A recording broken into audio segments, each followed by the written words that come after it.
So welcome everyone, for those of you who are here in the audience. So it's we're here at the library again, and it's the May meeting. And why we're not seeing full screen is beyond me now. Something always changes. I'm going to do real quick because we got a lot of photos to go through. Tonight's the contest. In June, we're going to have a presentation by Jennifer King on black and white photography. So I know we got a lot of people who like black and white. July, we potentially have a scavenger hunt, and we'll have to give you guys more details about that. So, yeah. And August, we're going to have Tony Sweet do long exposures and camera movement. No, he won't be here in person. Yeah. Oops, sorry, I keep hitting things. And in September, I want to mention this. I keep talking about having a printing exhibit in here on the night of our meeting. So I want y'all to think about printing things. So we're going to try to provide easels, and you can set up some of your photos. And hopefully we'll have everybody bring in something really nice and show them to the public. So keep on top of that. Start getting ready. It takes a while to get prints back if you haven't already printed them. So, and we're going to talk more about printing at the next meeting, but tonight we got a lot of photos to go through. Wow.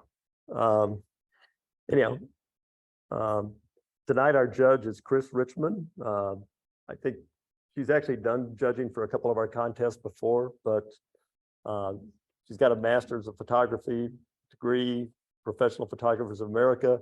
She's won a lot of awards with her photographs, and you can see the link where you can check out some of her work and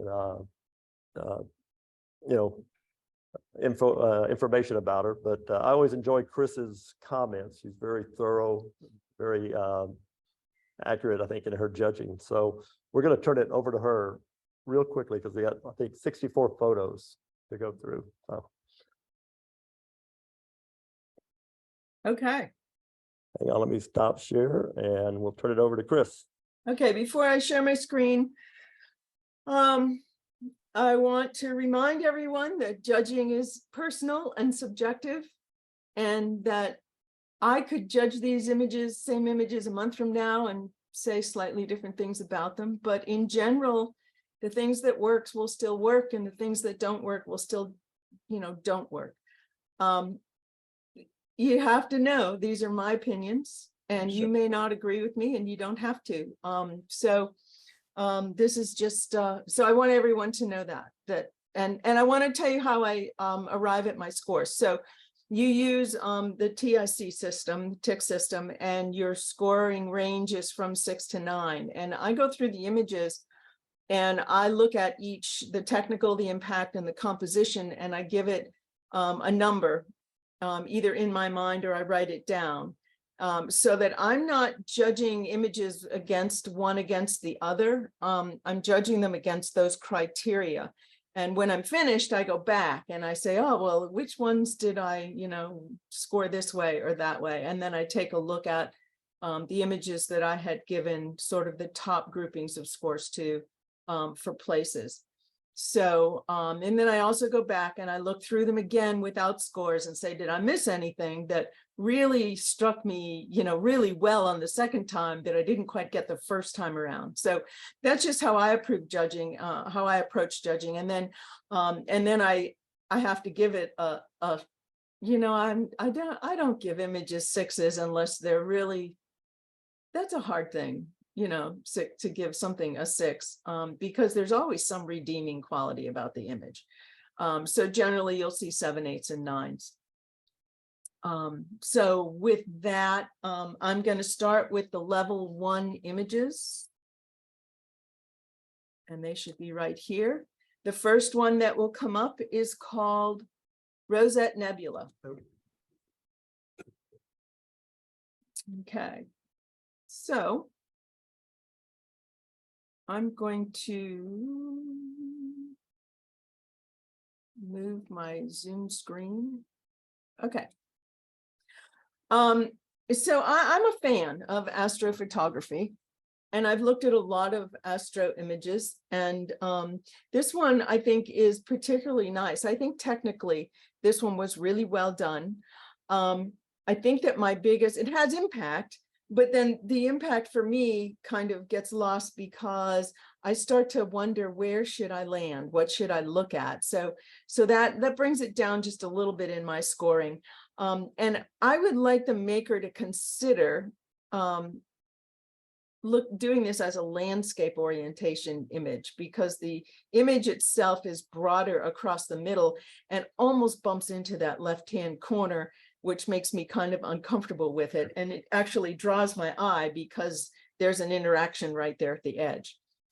So overall, I've been asked to tell you my final scores. For those of you that don't want to hear them, cover your ears and go la, la, la, la, la right now.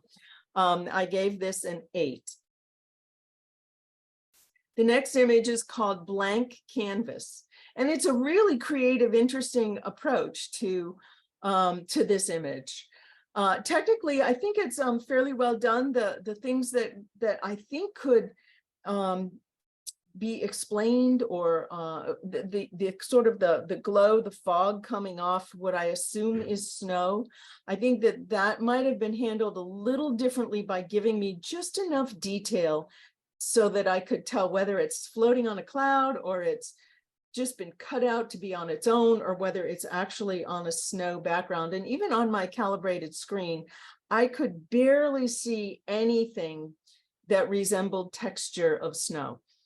So I think that would have helped the image a little bit to give the viewer a little information. So technically, I think it was exposed properly and great detail. Nice moment in it. I felt like the impact got swallowed up by such a big white area around it. It was hard to keep coming back to the center. And also having it placed right in the center, it wasn't, didn't create any tension that would make me look at a horizon line that may have been lower or higher depending on, how it was cropped. So I think there are some ways to improve this image. Compositionally, I think a crop would help it, and maybe even a panoramic crop, because the actual subject is so long and thin across the center. I think a panoramic crop might even help us focus in on the animal. But nice job on the details. But because of the enormous canvas and the difficulty seeing the tail tip blending into the background and not understanding whether this is snow or not, I gave it a 7, but it has huge potential. The next one is called Mom Gives Joey a Ride. I think the thing that pops out on this screen is the great detail. So the detail in the fur is really interesting. We've got some catch lights in the eyes. We don't get the feeling that we're out in nature. We might be, but it has that kind of studio indoor quality to it that makes me wonder where this is itself. But technically, I think it's really well done. Again, I think with this, I think because we're so tight on them, it hurts the impact just a little bit. Maybe go out a little bit wider. I'd love to see a little bit more of the mom who's giving Joey a ride, because then I think we'd really appreciate the scale of size between Joey and the mom. And I gave this one an 8. Isolation is the next one. And yeah, this is isolated. Having a central composition like this, you go right to the animal, but then you kind of get captivated by all that's in the background. What's the setting? This has a great sense of place. So I want to look at the sense of place. And I think that even though there's texture in the snow, I think that this central composition really does pull away from the impact here. There seems to be a lot of detail in the animal. I don't think it's quite as sharp as it could be. I think technically we could work on that a little bit. I don't think we need all the foreground, and I think it would bring the animal down a little bit. I don't think we need all of the top of the background either, but placing the animal just a little lower in the scene. I do like the way that there is some extra room in front of the animal. So I think we could crop out some in the back. Gives us a sense of movement in the animal. It gives us a place to move our eyes. Oh boy, that guy looks cold. But I think for the composition issues with this and the overall lack of impact once you have initial impact, I gave this a 7. The next image is Nurse Shark. You know, what a character. You do come into this, and at least I did as a viewer, kind of chuckled at what is this? And then I started looking. You know, you realize the nostrils are not the eyes and that we have eyes out on the sides, and those are well captured. There's good detail, especially in the face, the mouth, the teeth, even the eyes. I think the challenges with this is that the impact fades and we get pulled over to this vegetation. You know, as we travel through the image, I think that I go from the mouth to the fin on camera right, and then I get caught up in the grasses or the weeds on camera right further over. So I don't feel like the composition for this image is really working very well. So I think the impact faded really fast. I did appreciate the face of the animal itself, but the rest of the image kind of faded away for me, and I gave it a 7.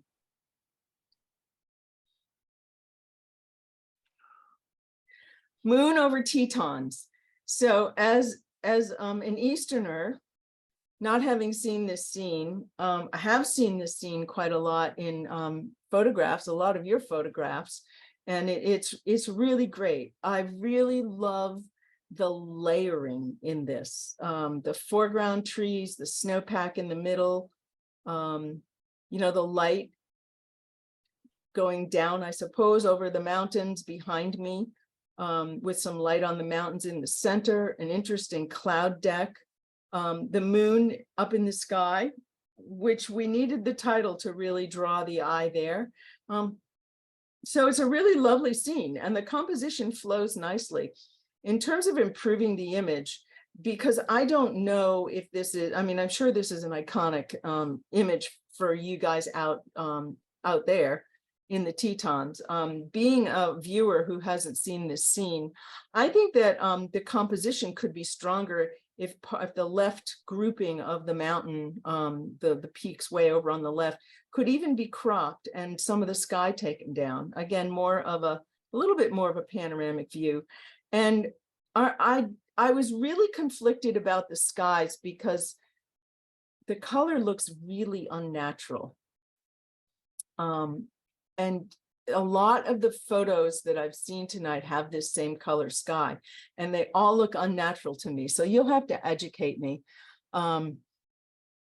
But other than that, I thought this photo was just really well exposed, you know, beginning, middle, and end, areas of interest, and certainly compositionally, there are peaks to land on, which made the image comfortable, and I gave it a 9. Family bonding is next. So, you know, who can't smile when you see this image? There's a lot of texture in the image, contrasting with a lot of softness. And I would say technically, one of the challenges is that the moose, I assume if I get the names of animals wrong, I assume these are moose. They look a little crunchy. They look a little bit over sharpened. And it makes the viewer wonder if the background was softened or if they were sharpened, but it doesn't give me a sense of seeing them in their natural habitat and having their coats really look like that. I think the depth of field, the choice of lens and depth of field on this image was really well done. Where they're standing, it's sharp, and then we have a beginning, a sharp, and then out of focus again. And capturing this moment, I think this was a really lovely moment that was captured. Catch lights in the eyes, you know, a lot of things we want to see. And in this case, the central composition works because the animals are coming from two different sides and they provide their own leading lines, and your eyes go right to the center of this and you're comfortable and you don't want to go anyplace else with your eyes. So I gave this an 8. This one was called Point Vincent or Vincetta, I don't know. Vicente, okay. It's not spelled that way. So anyway, I'm pronouncing what I see. I think this has nice impact. I mean, this comes up on the screen and you go, oh man, I want to look at everything when this comes up. It has a really great color palette of, you know, the warms against the cools, and it makes you, not only the terrain, but the changes in color make you want to wander through this image with your eyes. Lots of interesting things to look at. A couple things with this image that I think compositionally, I forgot I can use my my mouse here.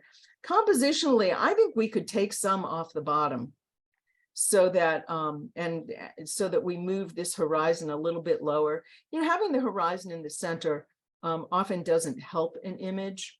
Moving the horizon down by cropping some off the bottom really can improve an image. And I would check your horizon here. This could be land in the background. It looks like a water horizon and it feels like it's going uphill. So I would just check that. And another thing, when you have a bird in the sky that's really indistinct and looks like a little dot like that, I would get rid of it because it begins to look like sensor dust. And it's really one of the first things my eye sees when I look all the way around the image. But I do appreciate the colors, the crispness, the flow of the composition of this. I think that was all done really well. I would just clean up the horizon, maybe crop a little and clean up the sky. And I gave this an 8. Red flower. So there's a lot to like about the sharpness of this image and the capture of every hair on this flower. I think there are some things holding this image back, namely, technically, I think the depth of field was almost too deep. It made the background really busy, especially this that's partially in focus. Really busy background. And it competes with my eye for the flower. Compositionally, the flower's in a nice place in the image, but I think there are so many things that compete with it. I wanted to see things like the back petal of the flowers. If they can be, I'd like to see them in focus, the front petals of the flower, especially when we have background elements that, although they may be in the same plane as the flower, they're background elements and they're as sharp as things that I want to, they're sharper than things I want to look at. So I think this image had some problems with impact, lasting impact, and I gave it a 7. And know that, okay, this image is called White Flower in a Forest. So I do want to make a comment. Beautiful flower, beautiful find in a forest. When you're presenting an image to a viewer and you give the viewer a title, that title should not only introduce the image to me, but maybe help tell the story. And when your title tells me exactly what is in the image, like White Flower in a Forest, that doesn't really introduce the story that you're trying to tell or show with your image. So, you know, Last Survivor, or, you know, make up something that gives me an emotional connection to your image. Because, you know, when you go to a museum, you'll often see images titled, you know, Untitled Number 6. But sometimes you find really great titles that help tell the story of the image and help you understand what the maker's trying to convey to the viewer. So I appreciate it when the title does that for me. So this is very sharp. It's really, the flower itself is really nicely captured. It's a tough time of day with the light so harsh. But again, we have a background element that's almost stronger than the flower. There's a really dark, eye-catching leading line. It takes up a huge part of the image. and it draws me all the way down to this out of focus greenery. So I think the flower really gets lost in this image, and it's a beautiful subject and it's well captured, but it gets lost. I think the speculars in the background are, these blown out areas also compete for attention. So be really careful about your background. For an image like this, maybe you could have even gotten down lower so the flower was more on this dark background, and then cropping just to tell the story of the flower might strengthen this image, and I gave it a 7. So these are so cute. They're called 4 kit foxes. Again, I knew that. I want titles that say something like "While Mom's Away," or I can't even think what a great title for this would be. But I did get drawn into the eyes of these two, and then this triangle was really great. And then I discovered this little one over there. So the title 4 kit foxes did sort of lead me to this one that's hiding. I will say that when we do animal images, we really need in this case, the face and the nose tip to be tack sharp. I noticed that the foliage in the background is sharper than the eyes of the fox that is the main subject. So that really does hurt an image, because we lose the detail in the fur, and we want to see the fluffy fuzziness of this. And we want to see their eyes. You got good catch lights in their eyes, but just not enough detail. The composition on this was really nice. And had you nailed the focus, you've got a great image here. And I ended up giving it an 8. But that one technical thing, next time, fix that. You'll have a really great image. Mattamuskeet.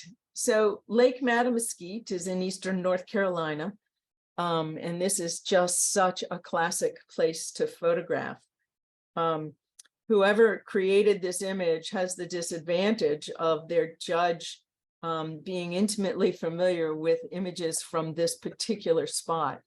And so the technical side of an image like this is really important. It has great impact when it comes up on the screen. There's no doubt about that.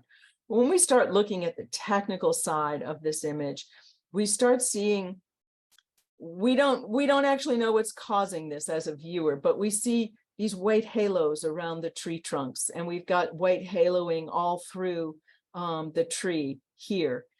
We've got other spots where we've got more white haloing, and that sometimes is an indication of being over sharp. And these are getting a little bit out of resolution. They feel like it's a cropped in version of another image, and we're losing resolution. It just gives us that feeling. We also have water that's turned gray down here. So cleaning up your color palette, cleaning up your whites and blacks on this image, I think would give it a much stronger, crisper feel. And we do have some issue with the sky, and I know that the clouds can be very layered and ethereal, but it looks more like the sky is breaking apart technically than it does look like the kind of cloud cover that you might get down there. So I would recommend for this one, definitely a panoramic crop, because this yellow up here doesn't tell any story, and this gray down here doesn't tell any part of the story. The pink and the blue tell the whole story of time of day and time of place, and sense of place. So that's what I would recommend for this image. But otherwise, other than that one technical thing, the composition is great. The impact is great, and I gave it an 8. This is called Horse Eye.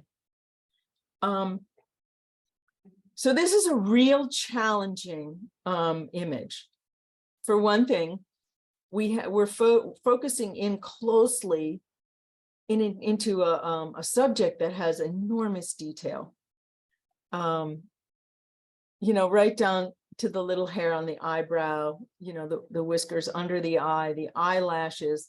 And so when we have this soft roundness, and then we have this contrasting, really wonderful eyelashes here, we really want those in very sharp focus. And you'll notice in the reflection in the eye, they are in sharper focus than the actual eyelashes themselves.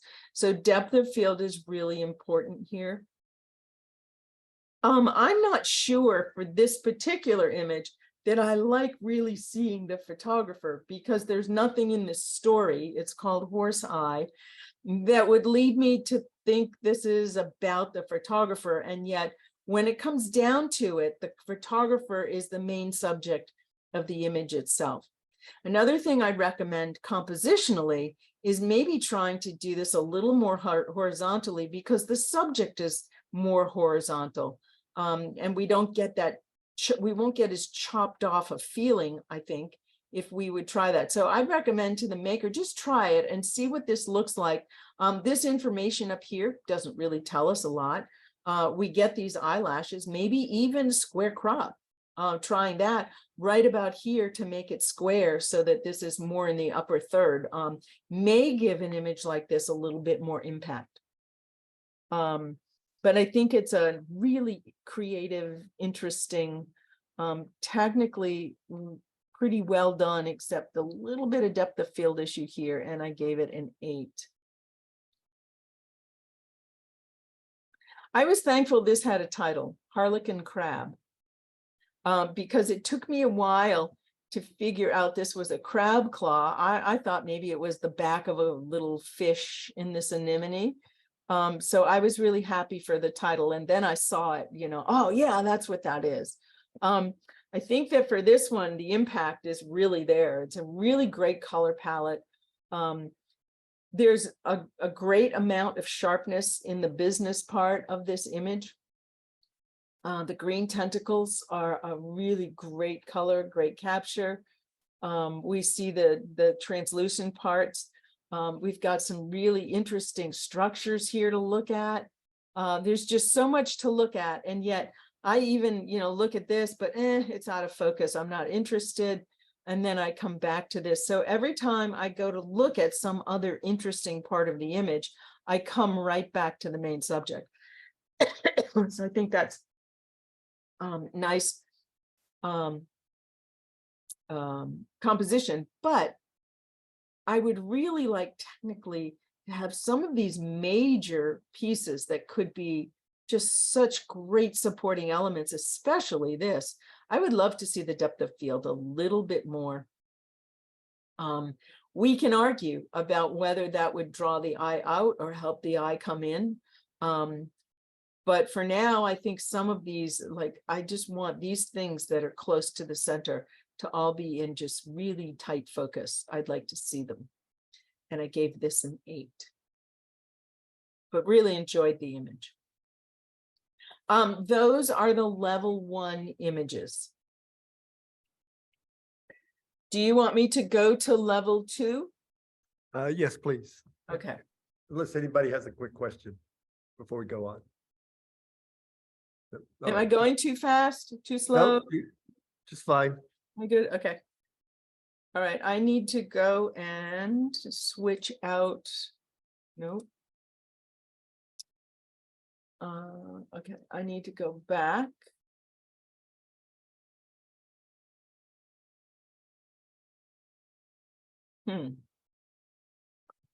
I guess I need to come out of, I can't get back to Flickr to change galleries.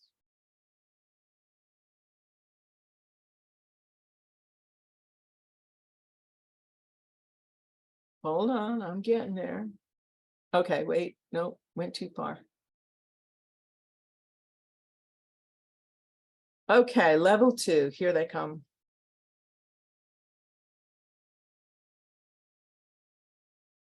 Maybe go full screen. All righty. You'll have to share your screen again. I'm gonna, I had to get it up on the screen, Okay. full screen. Let's see. Share here. And the first one coming up is called Head to Head. what great action. What great action. There is so much to look at, and it's so much of it is really sharp, so we can look at it.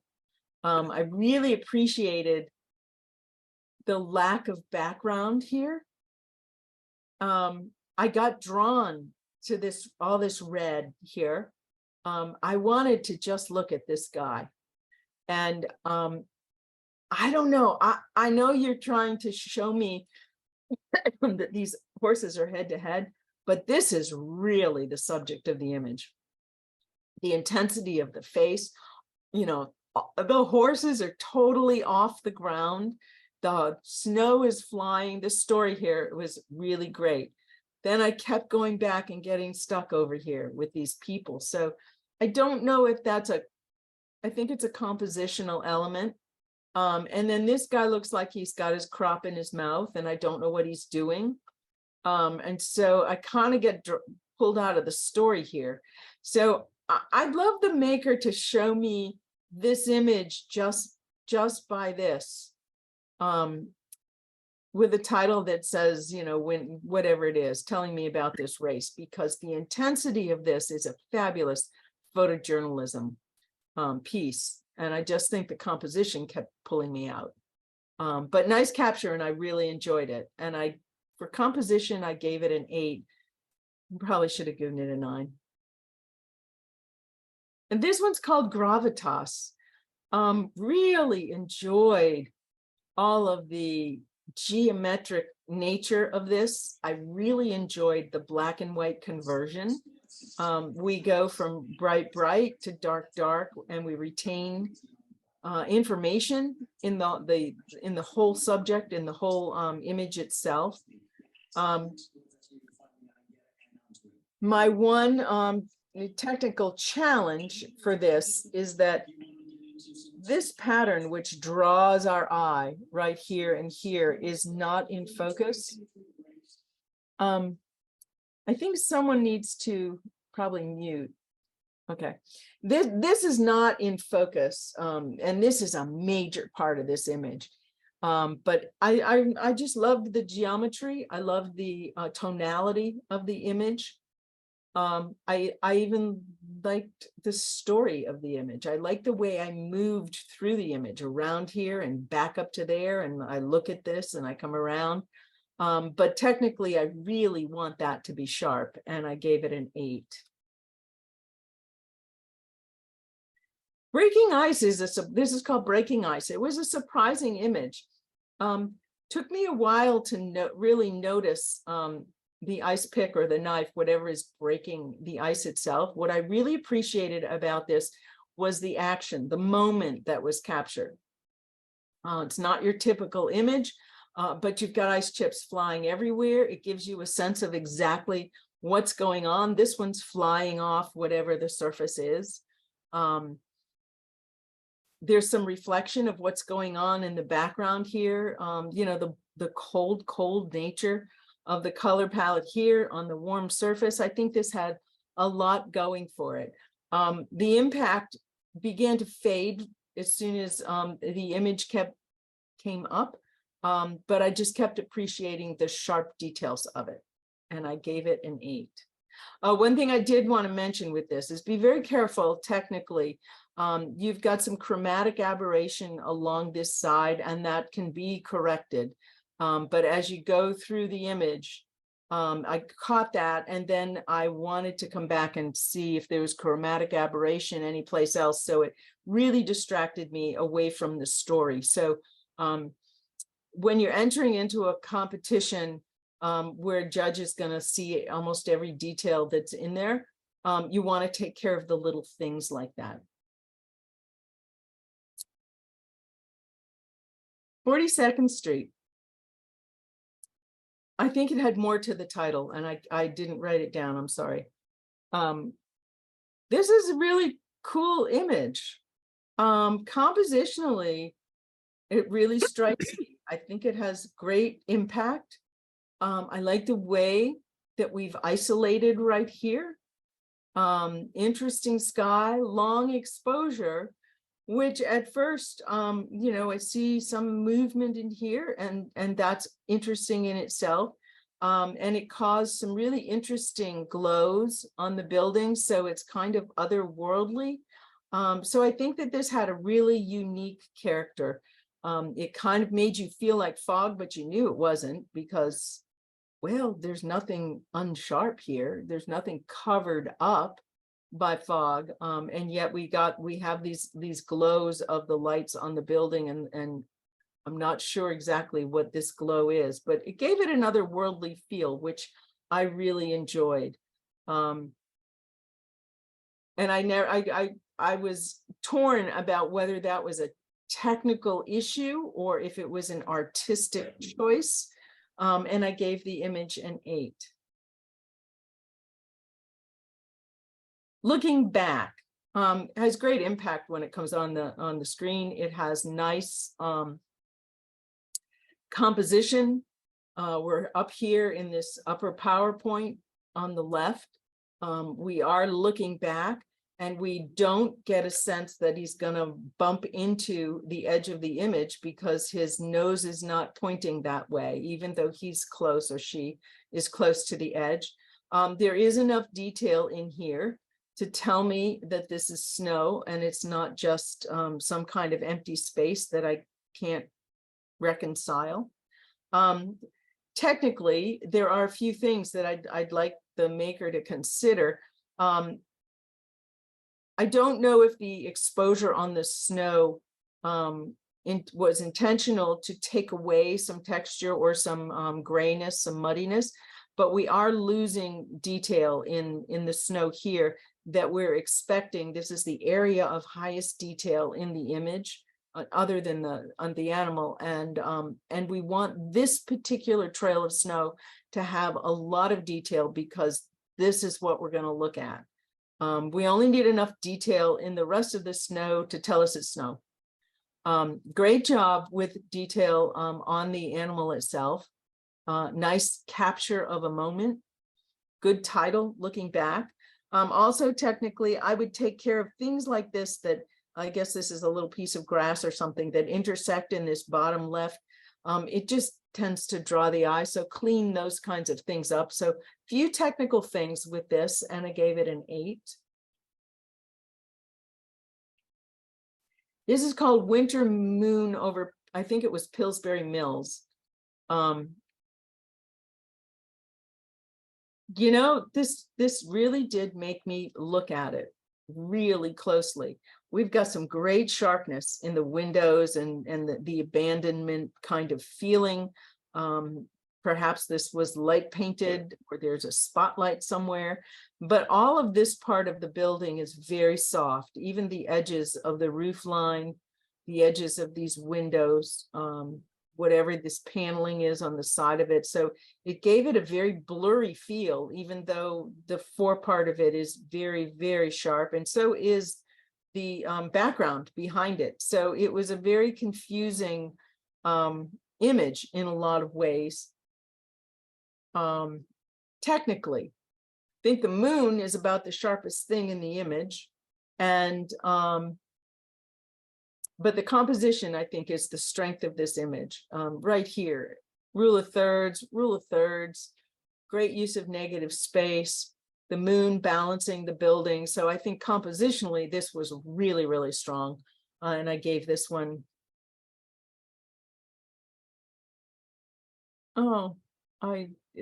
my scoring says I gave it a 7, but I actually gave it an 8. That's a typo. I'm sorry. David, on your list, can you fix that? I will. Thank you. Who let the dogs out? So right away, there's a story. So who let the dogs out? It brings me up. I can't wait to see what the image is about. And then I come in and I see this dog's face, and it just makes me smile. It's a great story. They are all such characters, great eyes. I don't even need this guy in the image, even though he's a great part of the image. I mean, you get so captivated by the story here. But then you look at this guy and my gosh, what a character. And he's mushing with labs or whatever kind of dogs these are. I don't even know what these are. Instead of huskies. So it's a really surprising image. It has a sense of place. The snow is flying. There's enough detail in the snow that I'm happy with that. So I think we've got a really good story here. And technically, the one thing is I would like to have seen him not quite as noisy. I think that this part of the image gets really noisy. Even some of the dogs are kind of noisy. But technically, that's the one thing I think I would love to see better done, treated differently in the image itself. And I gave it an 8.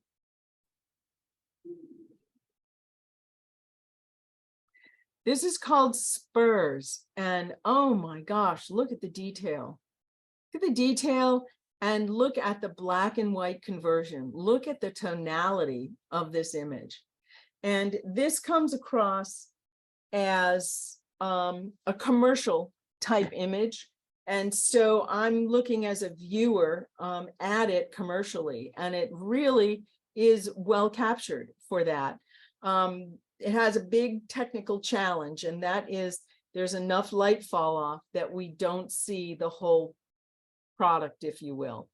And if this were done for commercial purposes, we would definitely need to see all of that in focus.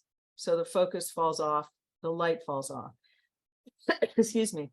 The other thing is a lot of noise and dirt and dust in here, which I'm sure is just reflection off other parts of these spurs. But in a commercial image, we would want to take all of that out as well.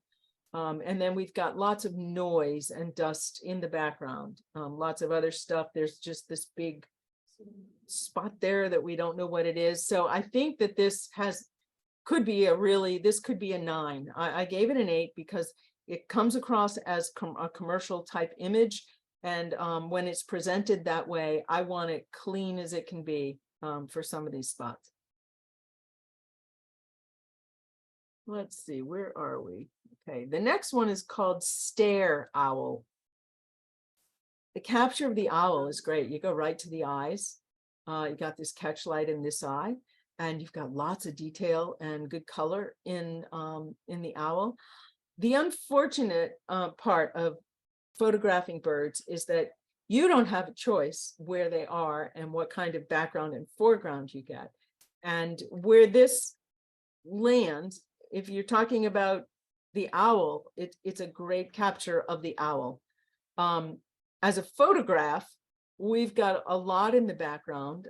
We have a color palette that is not, that I don't know how to say this. It's not interesting to the viewer. It sort of makes the owl stand out less, but the capture of the owl itself was really nice. It's cropped so tight that we don't get a sense of place for this, and I want a sense of place. And it is also cropped in a way that it's very, very central. And I would like to see, you know, a little more room on one side or the other. I don't think this is the strongest composition that you could have with an image like this.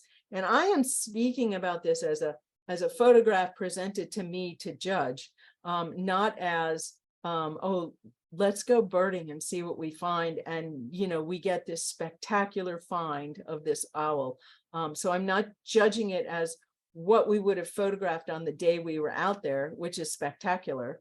I'm judging it as a photograph that's sitting in front of me.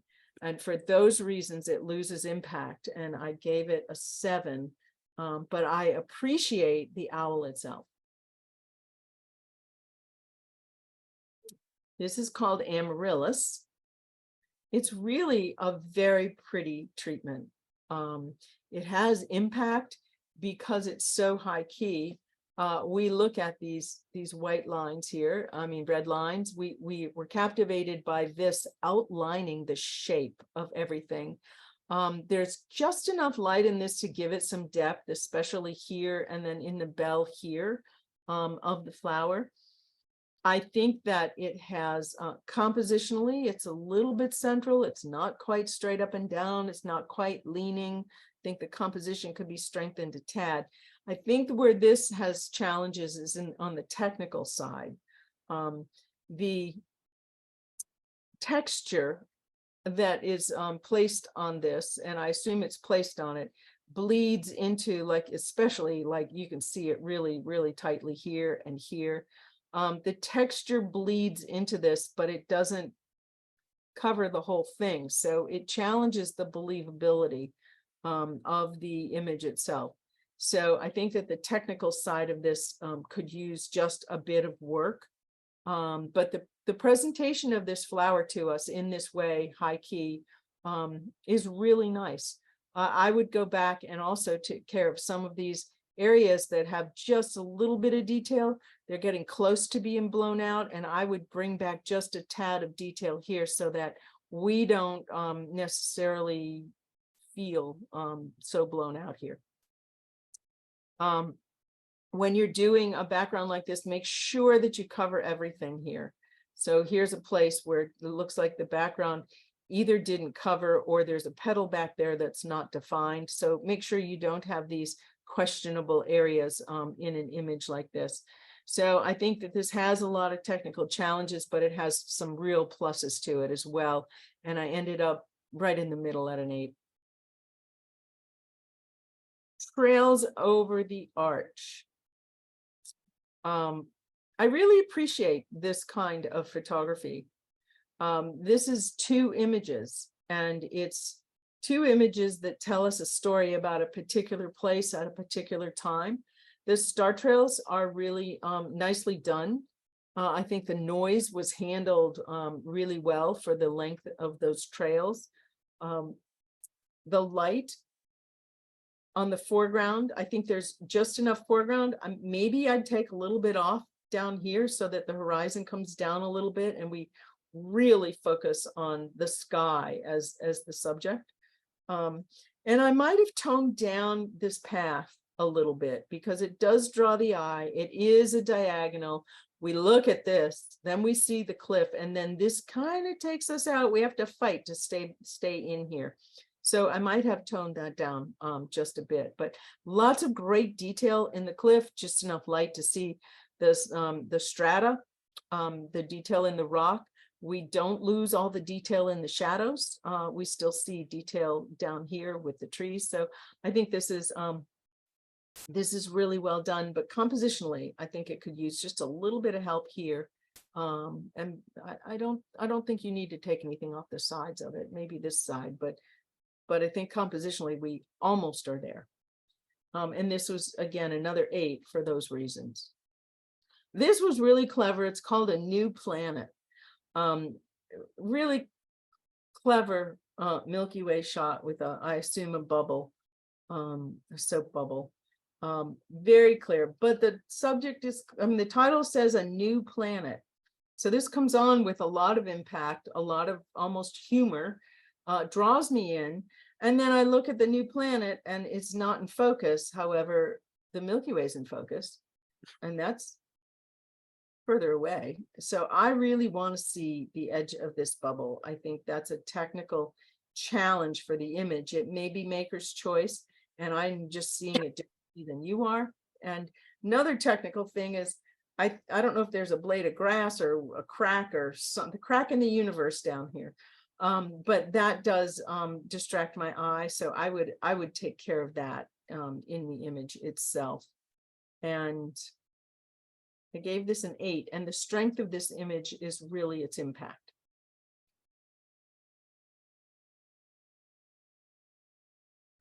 Rainbow. This is called Rainbow, and it's a really unusual, surprising presentation of a rainbow, nearly double rainbow.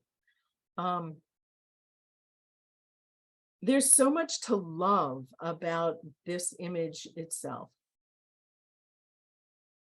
Sharp foreground. We've got enough detail in the foreground. Interesting middle. We see the background, and then we see it less here because it's raining. We see it more here because it isn't raining. We know this is a rainbow, but we're not seeing the color, so we have to look at it, more than once to get a sense of this. It has a great cloud deck. I think that technically the challenge for me for this image, if you look at this closely, is that even though it's a black and white conversion, there is still a lot of magenta and cyan in the sky. So when you do black and white conversion, you have to be really careful because you're working in an sRGB space most likely. And you can get, especially if you do any sharpening or cropping in, you can get color in your image. So when you do an image like this, go back at the end and totally desaturate it to make sure that you don't have color in your sky. And I looked at this really closely. I couldn't look at it close enough to, you know, blow it up and see the individual pixels, but I know if I did, there would be some color shifting in this sky. So that was a technical thing that kept me from giving this a 9. I gave it an 8. Half and half. It's a pretty scene. I'm thinking this is really iconic for you guys out there. Nice use of composition in this. Nice use of putting the horizon lower. I think that it has, for me, it didn't have a ton of impact because the image for me was right here. And I get the half and half clouds, half not clouds. I get that, but this is where my eye wants to be. And I don't see the rest of the image. And it's such a small area that it really lost impact really quickly for me. Also, technically, when you have bugs or birds or things flying around, you really should get rid of those because this is large enough. It really draws the eye and then you're out of the image altogether. So I felt like the impact was really lacking on this, even though the scene is really well captured. Technically really well done. And so it kind of, again, the scores kind of land in the middle. There's, you know, one part that's not as strong, another part that's really strong. So overall, it's a nice image and it has an 8. This one's called Ocean of Stars. This also had great impact. It has nice leads right in here. Really leading lines that come in and go up in the sky. This catches your eye and you see the cliffs and it brings you back down to here. Then you notice the tree. And then when you settle on the rock, you have time to really look and say, oh, look at the color of the water and oh, long exposure. Look at the water here slowing down and this island in the distance. And yeah, it was a cloudy night. And how many stars are there? So I think the composition of this is really strong and it makes me wander around and around and notice all of the details. Foreground really sharp, background really sharp, lots of enough detail, areas of interest, little areas of interest that are highlighted on the tops of all of these rocks. So I thought this was really well done. I think technically, compositionally, the only things that I'd recommend, I think you could lose some of the bottom and some of the side. This is a large cloud here compared to the rest of the sky. And I don't know that we want to see all of it because it kind of draws our eye. This is the darkest thing in the image. And so we could get caught up in that.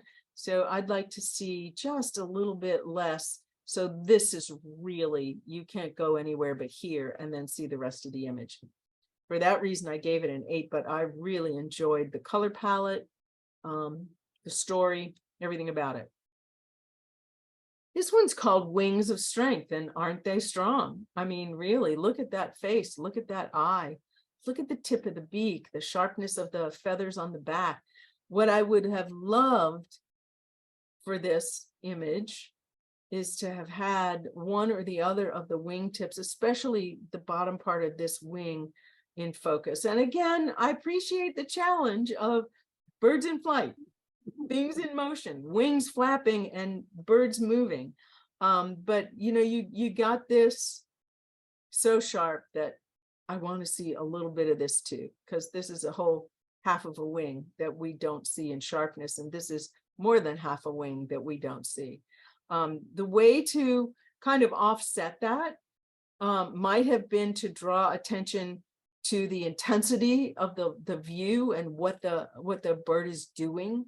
So instead of having the wings of strength, the title of the image where I'm drawn to focus only on the wings, perhaps a title that talks about where it's going, what it's doing, its intensity, its focus, or something would take me more to the head of the bird in this area, and I wouldn't mind so much that that's out of focus. And for me, titles are really important.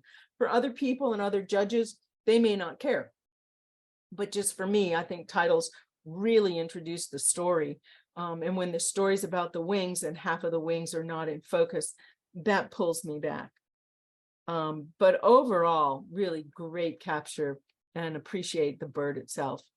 Gave it an 8. I didn't think this was enough of a technical challenge with everything else. The composition's great. The detail is great. Technically handled the light really well. So this wasn't enough to pull my score down any further. So this one is called Bear on the Beach. I got to move my little thing over here, my little cheat sheet over here. Bear on the Beach. And when I look at this image,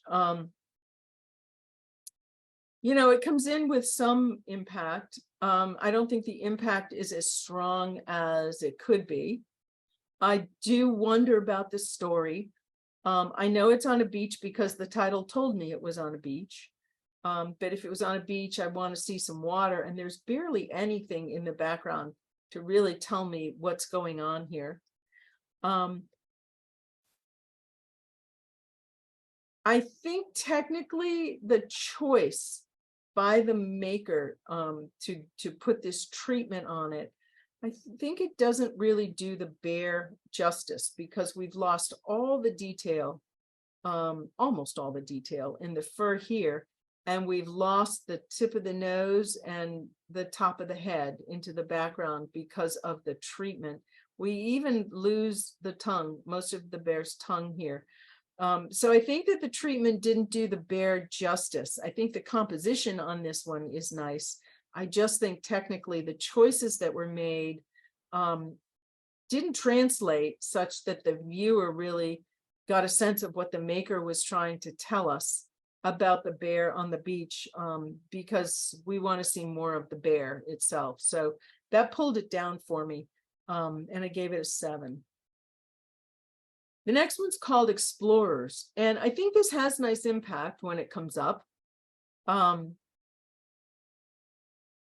But the impact for me didn't last, because the subject, the explorers, are so tiny here. And we have this that juts out that takes me in here, and my eye follows this back in. And then we get to this whole place where it's all out of focus. I don't know, and we have no detail. But that's where the compositional elements take my eye. And then I lose track of the boat. And I do appreciate the detail in the trees here, but as I said, the compositional elements, first thing I see, second thing I see, and then I'm in here and I don't understand why there's no detail here, but there's detail in front of it and in back of it. So as a viewer and as a judge, that kind of grabs me. I think that the composition itself, I think, works in terms of rules of thirds, but the choice of composing it with so much negative space, I think, takes me away from the story. And I ended up giving this one a 7, but I think it has a lot of potential if you can reconcile this area here. Frosty Kebler Pass. Did I say that right?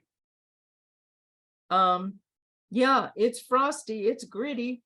It's a scene, and you can tell, even without the title, that it's cold and it's frosty. The challenge with this image for me is that I don't know where to land. I don't have anything to really look at, a place to focus on. And so it really loses impact for me. It doesn't have impact to begin with for me. I think technically the light and the day are well handled. Compositionally, it works, except that there's no place to land. So choosing this composition doesn't give my eye a comfortable place to be. So for those reasons, I gave it a 7. The enclosure. Just checking my list to see how I'm doing. The enclosure.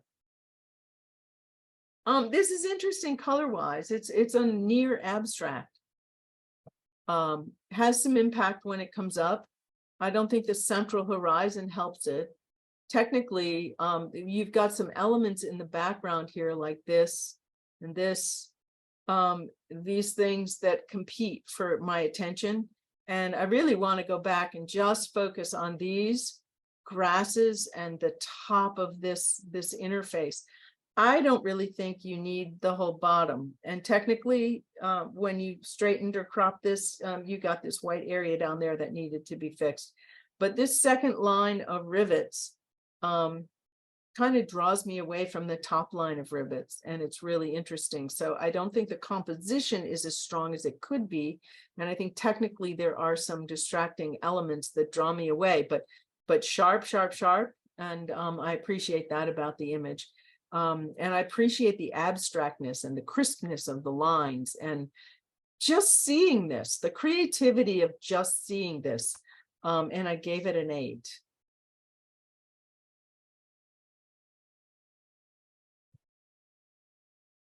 This was called Preparing for Winter. And it looks like winter's already there. I can't tell. So I haven't seen this tree. I don't know your terrain. I don't know how your trees grow. This could be some kind of moss or lichen growing on the trees.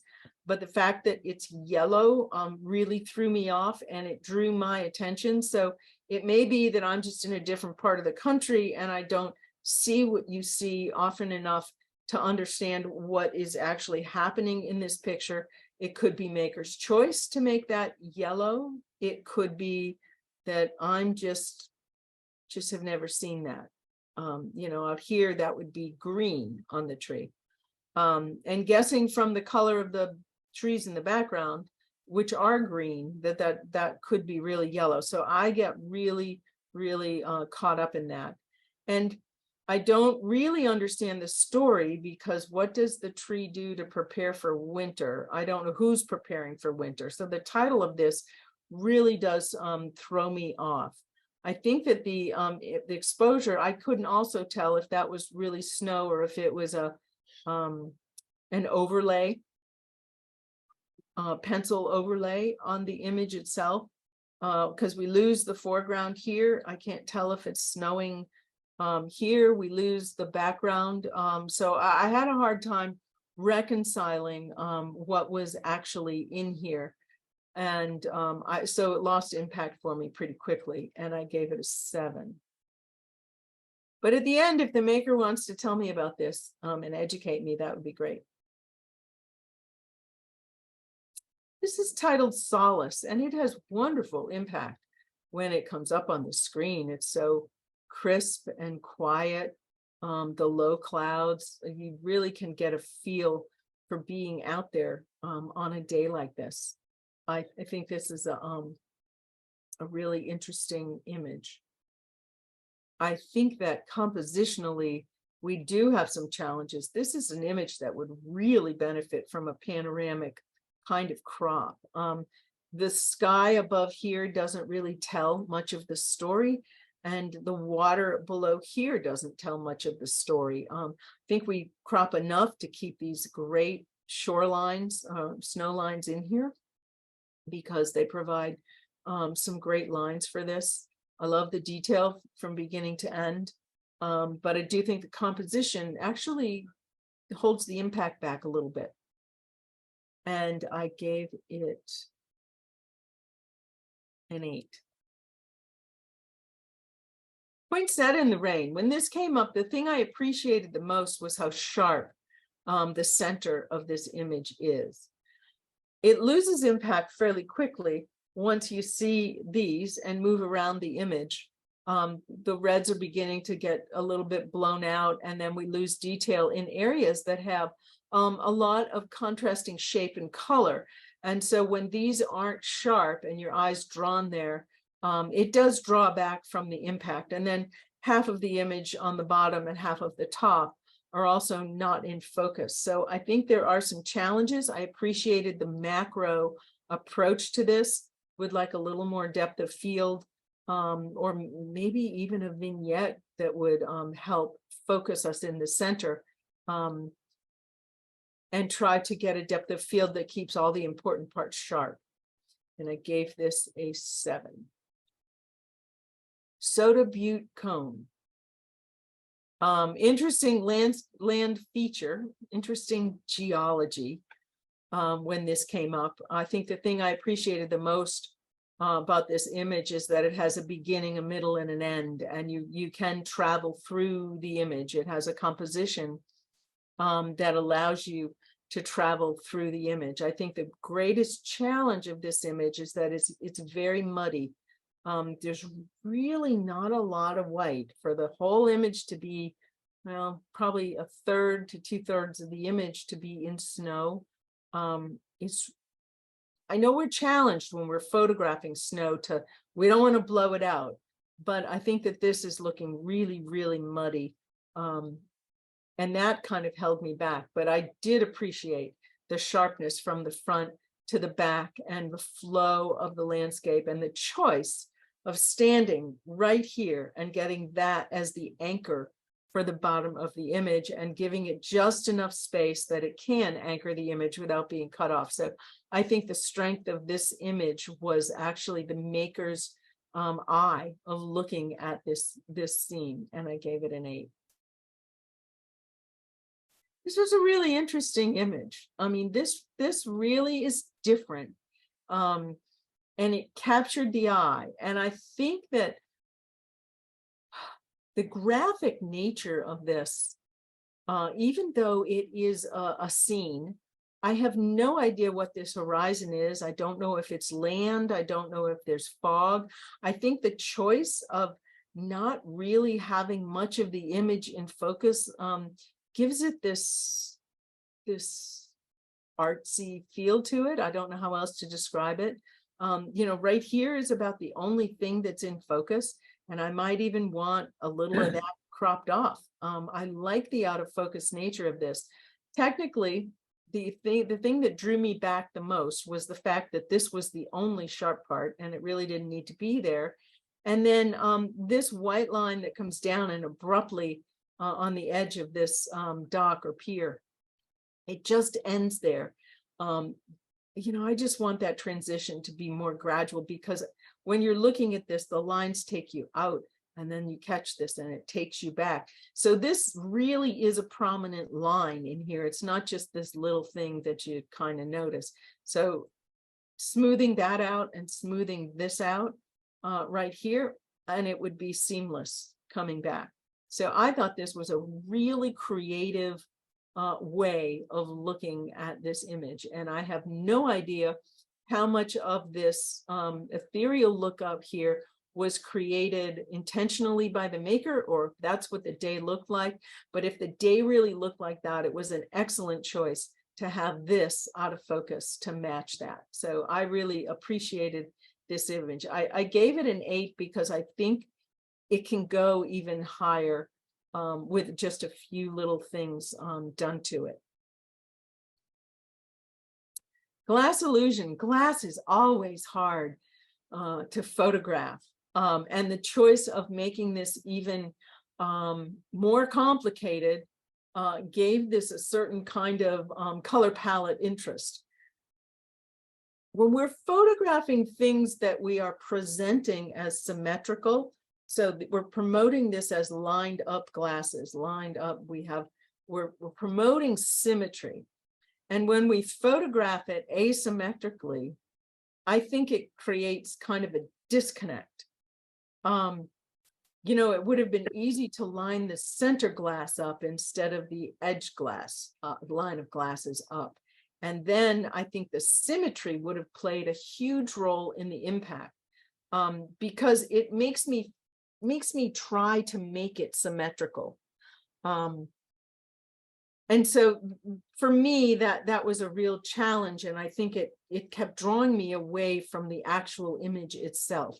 But I think that this could be a fascinating image if it were, if the image itself were symmetrical, and we had this center one lined up, and then seeing these reflections one after the other as we get sharpness in the front row and we fade back, and then I think all of that would have had so much more impact. So I think that both compositionally and technically, I got really drawn out of the image, and I gave it a 7. Bryce, late afternoon. This is just a really cool study in depth of field and depth of landscape. So I do get a sense of going from the beginning into this area and then beyond, so I get to the end. I think the clouds are somewhat appropriate for the day. We see, you know, clouds here, we see the shadow here, we see broken cloud shadows. We assume that the clouds sort of end near the top and it's clear behind us because we lose that sense of shadowing on the land. So we get a feel for the kind of day it is. The sky looks a little bit on the muddy side to me. For the brightness of the day here, and the good detail we have in the distance, I feel like the clouds are just a little bit on the muddy side. I will tell you, so I have one of those eyes, I travel all the way through an image, and this right here, that white spot got me, and I kept getting drawn to that. For people like me, that drove me crazy. But other than that, and the muddiness of the sky, I think this is a nice capture of what was there, and I gave it an 8. We all, you know, this is Bear River Pelican, and you know, who doesn't love seeing birds up close and seeing the detail of their feathers and the light in their eyes and how they're built, and how they're moving, and all of that I appreciated as part of its impact. I think the impact fades really quickly because of the depth of field presenting us with this really not interesting, but eye-capturing background because of all the patterns and textures there. I do appreciate that the horizon is up on the 3rd line. I think that helps, especially because we've captured the whole reflection. And usually those kinds of images are so dead center. So it's nice to have this in the background to offset that. I think that technically, you know, on a day like this, we want a big catch light in that eye. I think that the shutter speed was good, but I just think the setting really pulls the impact away from the pelican itself. I ended up giving it a 7. This is called Running Wild. It has wonderful impact when it comes up. You see the mother horse, assuming that's a mother, could be the not, but and the colt, and I don't know the names. It could be a filly, it could be whatever, but the big one and the little one running together. The challenge that this image had for me was on the technical side. So I see sharpness in this grass here, in this here, all in front. I see nothing sharp in the horses. I see no catch lights in the eyes. I do get a sense of motion, and I get a sense that there's a beginning and a middle and an end, but I just have nothing sharp on the horses themselves. And so it's hard to really have impact when your subject doesn't have the kind of detail that you want from an image like this. And I gave it a 7. Another horse image, Wild Family. This depth of field was a little bit more closer to where it should be so that we're capturing some detail, especially this one here has a lot of detail. This one is out of focus for me, and it's really hard to see much in the eyes, no detail in the eyes too. So because they're lined up straight across the screen, it just didn't have impact for me.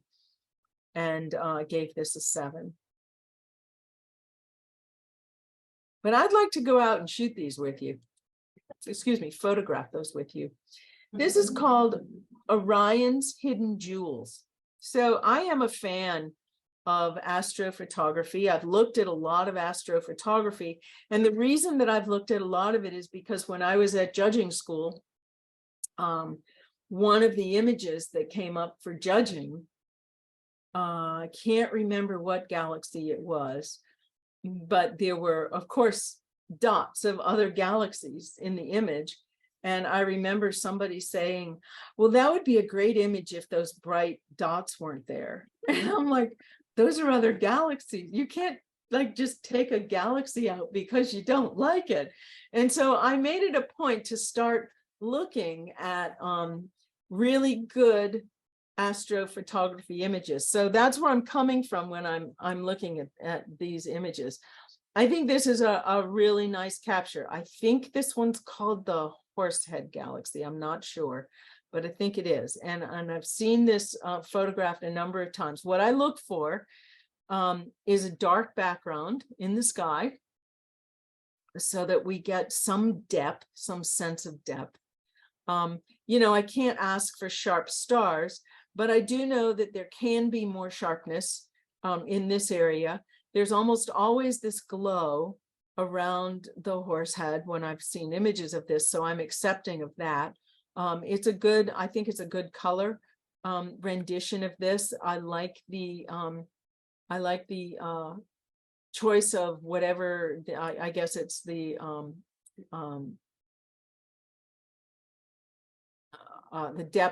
depth of field, the aperture that was used.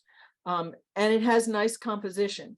I felt like the one thing that could be improved in this image is to change the composition crop just a little bit more so this wasn't quite in the center and that this was more on this side of the image. So cropping a little bit out of here. And I know that this galaxy is usually portrayed like this in photographs because the whole galaxy is in it. And that would be more of a photojournalistic kind of presentation. In a competition, we still want, you know, the best composition we can have while still telling the story, etc. And that's the reason that I would recommend a crop for this. But I think it's a really nice capture of this, and I gave it an 8.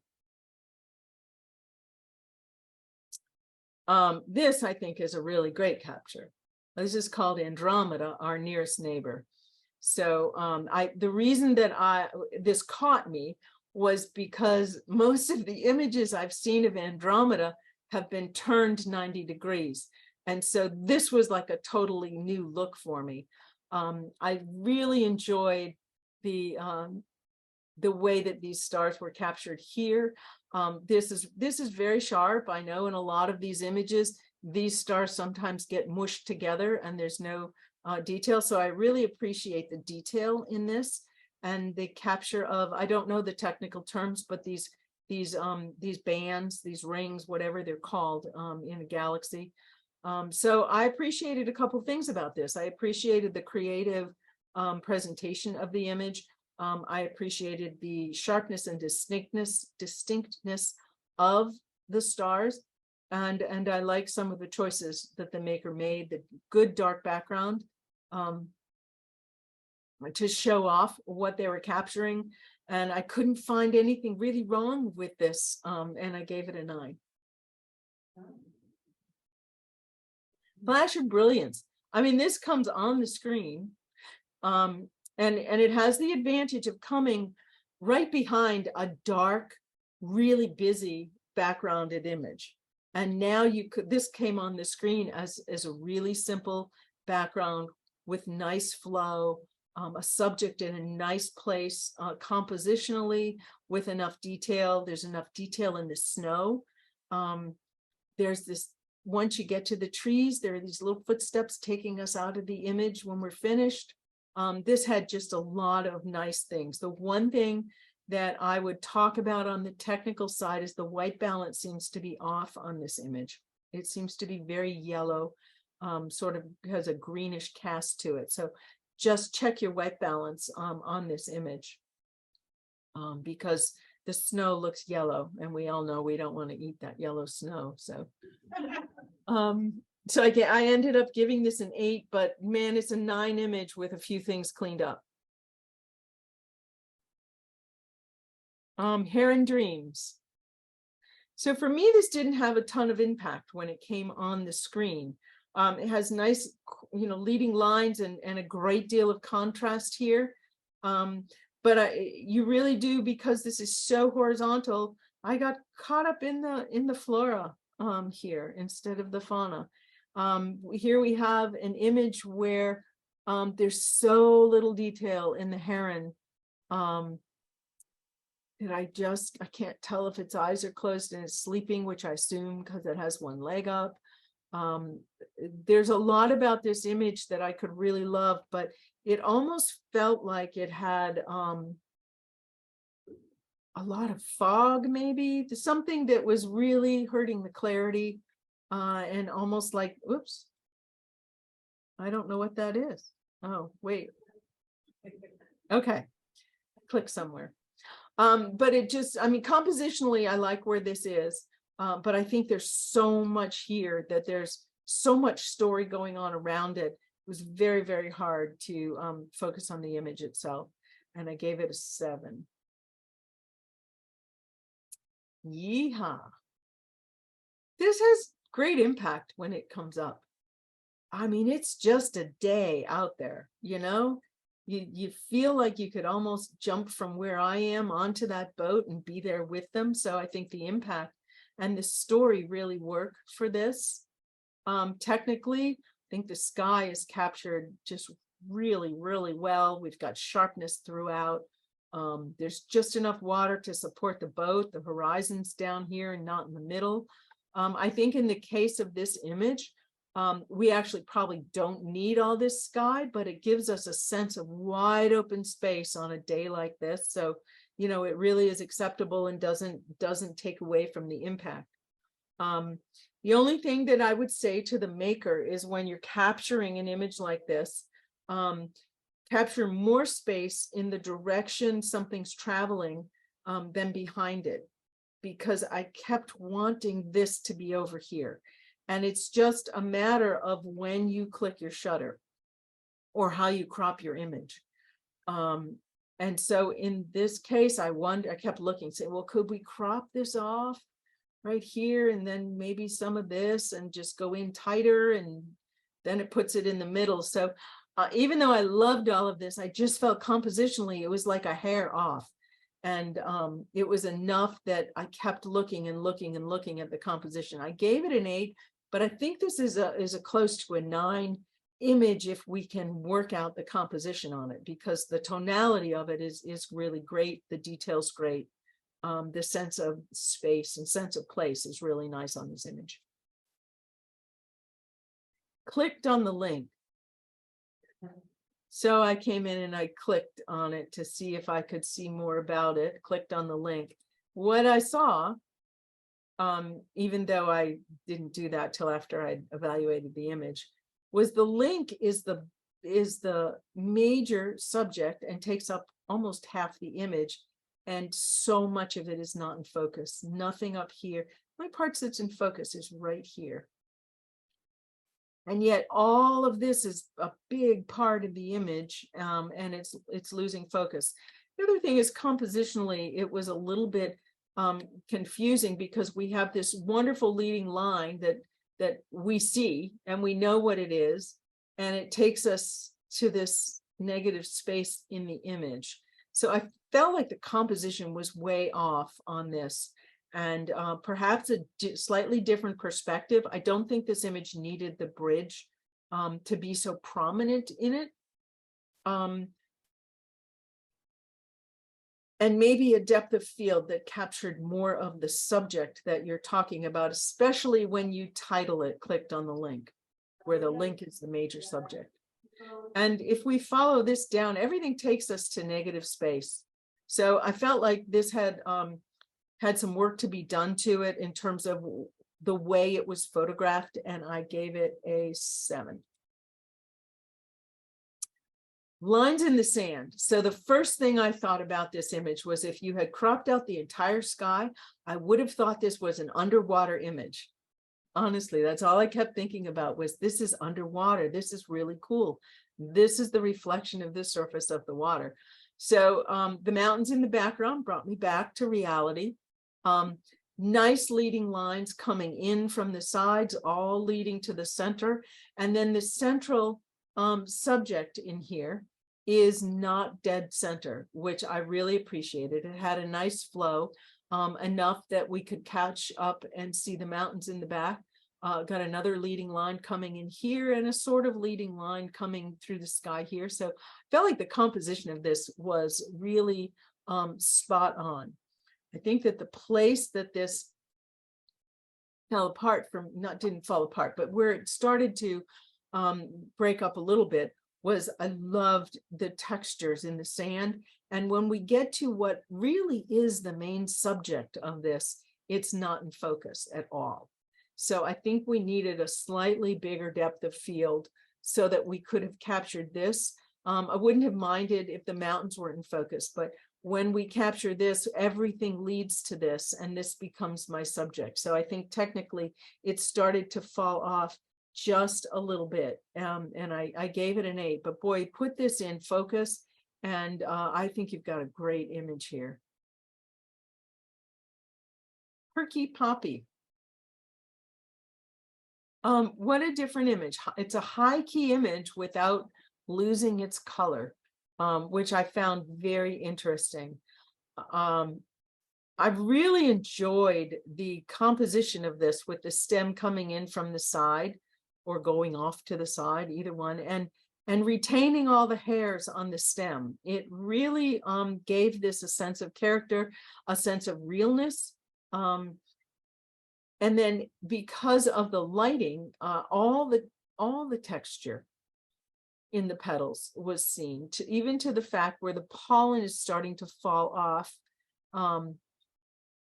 here onto the flower itself.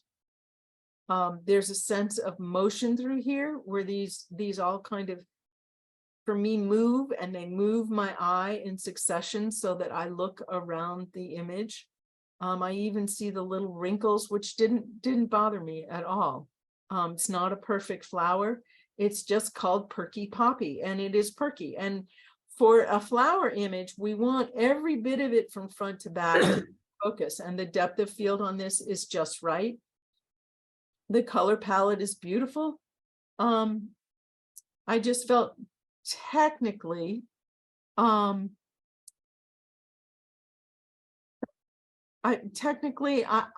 for some reason I felt like we're really out here losing some detail we could have captured, and I was being pretty harsh on this, and I gave it an 8. But I think with just a little more sharpness around the edges of these, you've got a great image here. Jacamar. Well, you know, this comes up on the screen and you say, wow, what timing. Like, did you teach this bird to catch? And then you knew the timing of, you know, taking that insect. I was fascinated by this. But better than that, all the business parts of this image are in focus. So the insect, the eye, the feather texture, the claws of the feet, the part of the branch the claws are clinging to, and the tail are all in focus. This starts to go out of focus, and that's okay, because I don't want this to take me out of the image. I just want to stay right here. Great leading line here, here, here, keeps drawing me back. It's got a really nice circular composition. Great story. I gave this a 9. I really couldn't find fault with it.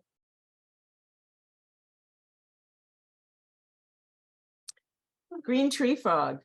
What an interesting view of the tree frog. Really interesting view.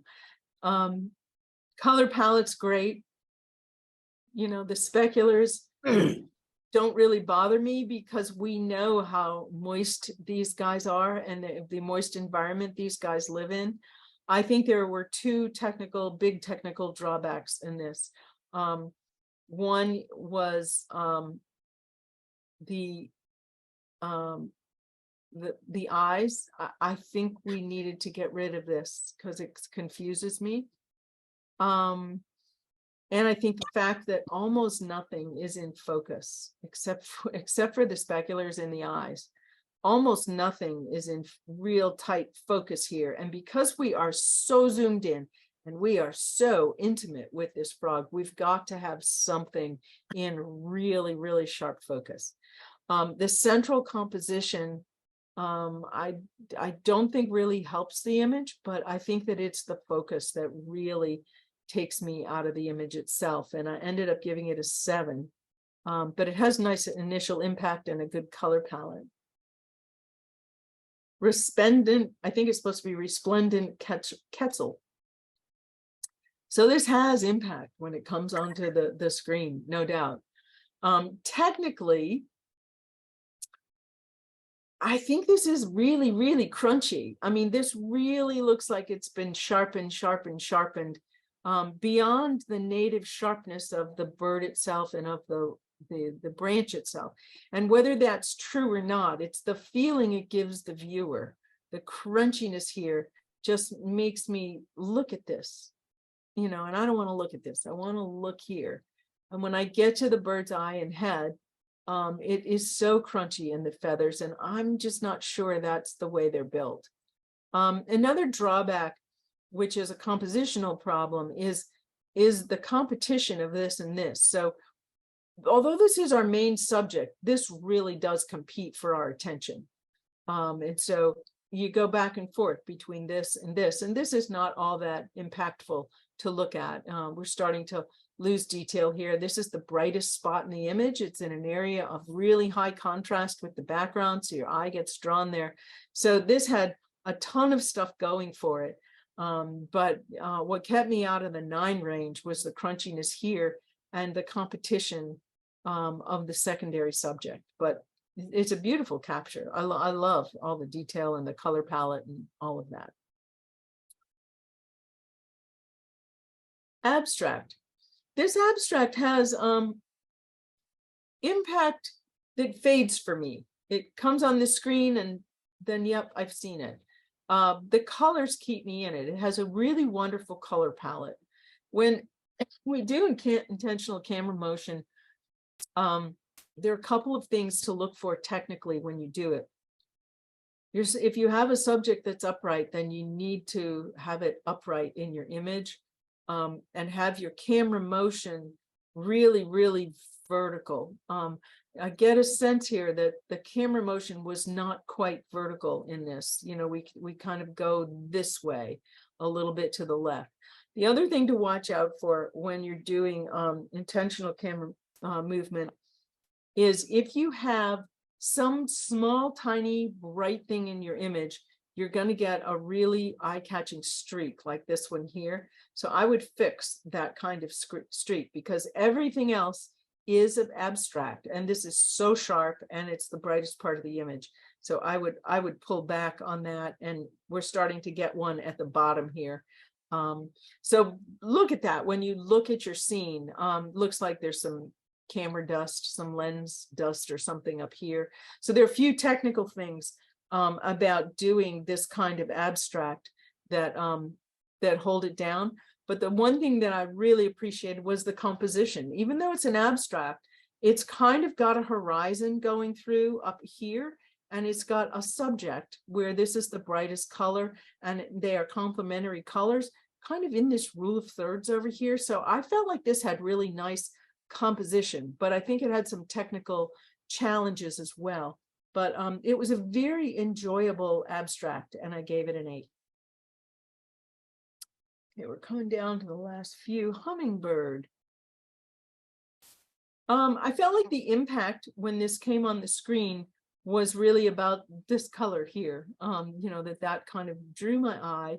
And then I felt like I was sort of done. And I think the reason for that is compositionally, you know, this bird, it starts out lower third, has a leading line, comes up to the head, goes down, and then I'm gone. I feel like I'm afraid the bird is just about to bump into the edge here. So when we're photographing things in motion and they're going in a direction, try to give them a little more space in the direction they're going. This could be toned down. This is the brightest part of the image, and it's on, because it's on the edge, it's in an area of high contrast. It has a sharp edge to it, and it's down here kind of by itself. There's not enough of it for it to be a secondary subject, so I would tone that way down, or maybe even remove it, but I would more tone it down than anything. I felt like it was lacking some sharpness, not the wing motion that we accept, but I feel like, you know, we don't have a lot of detail in the feathers here, and I gave it a 7. I See You. It's a good title, because we come in here and the bear against this background isn't really high impact. It's very flatly lit, so we don't have a sense of dimension. We enjoy that it's you know, its fur's wet and it's probably in there trying to catch lunch, and we really appreciate these claws. But this is also interesting. You know, we've got so much texture around it, and the texture of the fur almost mimics in some places the texture of the grasses. So I think the impact here is not high enough. The title's great. And I just think that the choice of depth of field hurts this image, where we're in so tight. And I gave it a 7. Death Valley Sunrise. Well, you know, the first thing you see is this creeping tree, you know, which is I think it's an iconic Death Valley photo. And then once we get past this, it's kind of looking in here. We come to the center because this directs us to the center. And then I find really nothing terribly sharp past the tree in the image. And that might be acceptable because this might be the subject, but we travel through the whole image before we get here. And then this sends us back out here and it points to this area. And so I want something here. Now I know it says Death Valley Sunrise. So I'm expecting the sun has not come over, you know, onto the landscape yet. However, the way the sun is on the clouds confuses me, because the shadows are under the clouds, which mean, like here, the backside under the clouds, it makes me feel like the sun is high enough that we should get some light here. So, you know, that's just the experience of the viewer, not having stood in that spot just before the sun hits the valley. But I think that the static nature of the image took away from the impact, and then the lack of sharpness in an area that is an important part of the image because of the composition held me back, and I gave it a 7. So Life in Death Valley. I found this to be interesting, and the two images came up one after the other, which may be fortunate, may be unfortunate, but it made me appreciate all of the detail and the flow and the lines that run through this that take me up and they take me to the subject, and then we come across and we go back up and we look at the mountains, and so the leading lines in this and the shapes and the curves really make my eye work hard in this image, and I find a lot of things that are interesting to look at. Because this is a small subject and because there are so many leading lines, as a viewer, I'm really interested in what's out there. You know, I'm really enjoying looking at, the land and the geology and the formations and how the color retreats with the atmosphere. But I never stray too far from the subject. And I think that Life and Death Valley is a wonderful title for this because it makes me realize this is the living thing. And so I keep coming back to it. So that's the power of a title. And I gave this one an 8. Storm Watcher. This had a lot to love about this. I felt like this came on the screen with a lot of impact and a lot of great composition. And I think it's because we have a subject here, and everything takes me up to that subject. Even though the formation keeps going up, there's nothing really that stands out here. And so I don't last there very long, and I come back to this subject. So I think the tonality in the bottom half of this is interesting. We're losing a little bit of detail here, and it is getting a little crunchy. It feels like the bottom half of the image is over sharpened. And the reason I say that is because it is kind of gritty. And then sometimes when we sharpen too much, we get these white halos that run up along the edge of the image in areas of high contrast like this. Sometimes it's just a natural thing that your camera does that you have to watch out for. But it does give me the feeling of over sharpening. The one thing about this image, even though it has great impact and I think it has wonderful composition, I think technically for me, the sky didn't match the day, and it might be, and then I say, well, could have been an infrared image, but then there's nothing living down here really. These aren't, these are just normal looking. So I was really confused by the tonality of the sky versus the tonality and the brightness on the cliffs, where the light is strong and it's casting strong shadows.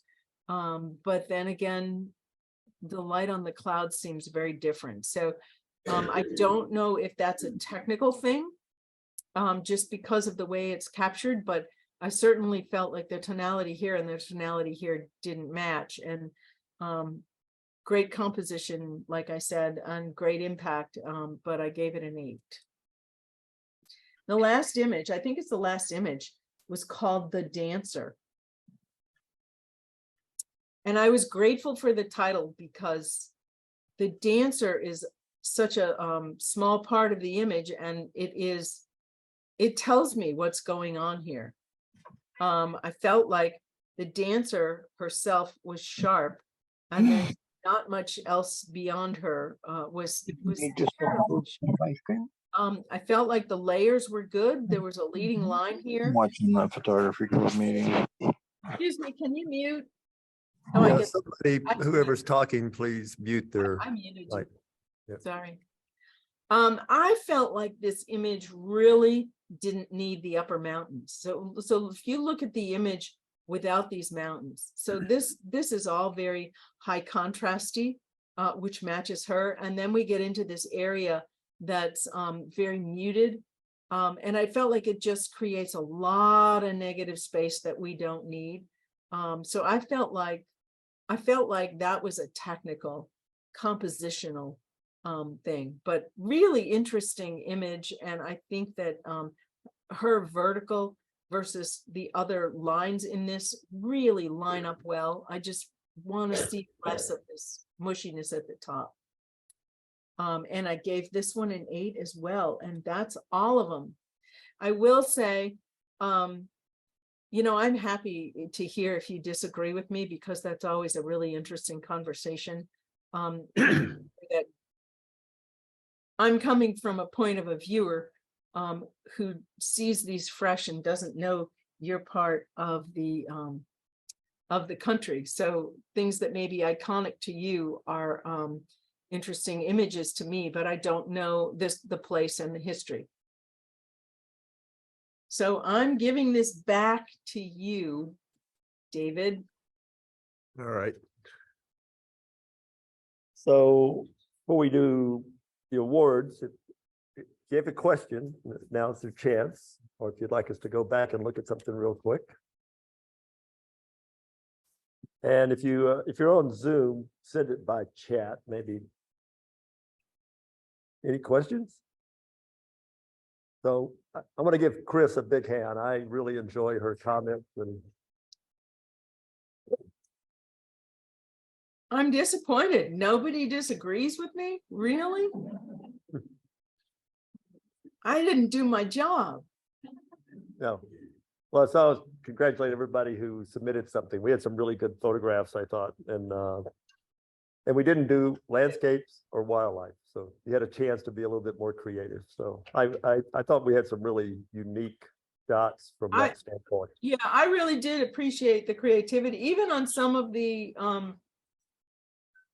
what would have been, photographs that could have been taken differently. I really did appreciate the creative eye at looking at the subject in a lot of these images.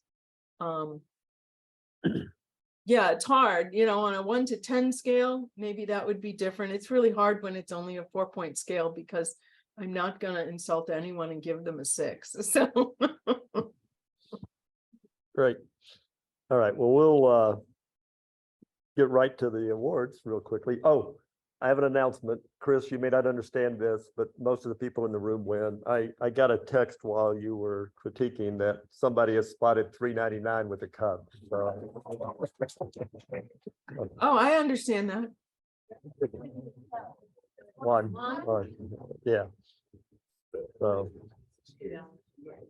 Yeah. Yeah.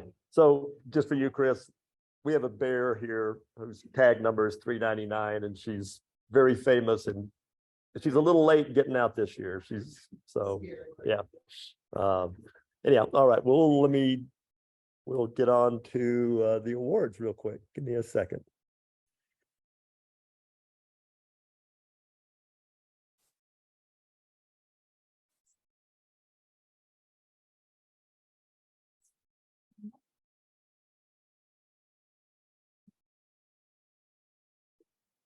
So I think we'll do the level ones first. And we're going to start with the honorable mentions. If I can do this correctly. So the first one was Jim Carroll, the Rosette Nebula. So he got an honorable mention. I don't know if you're online, I don't know, or Jim here by any chance? Okay. Jim, if you have any comments about your photo, congratulations on, if you can unmute and say anything. I guess he's not there now, so. So Hi, the second, this is Jim's wife. We're on the East Coast, so Jim's already gone to bed.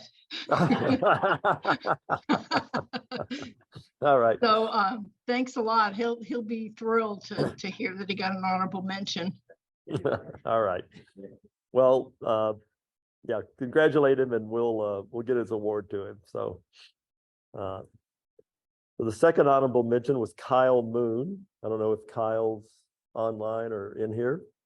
I know he's a fairly new member. I haven't actually met him. So, so he got the family bonding. That's another honorable mention.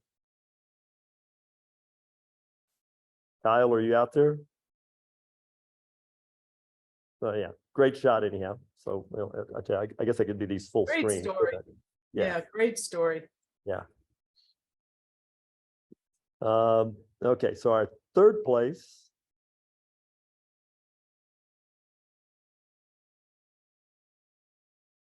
was Tom Jottis with the Point Vincent or Vincenti. It's Point Vicente. Okay, yeah, Congratulations. Thank So, you. yeah, Appreciate it. and And love the comments. yeah, Love the and where is critique. this Really actually? helps. So, can you give us a little background? Where is this actually?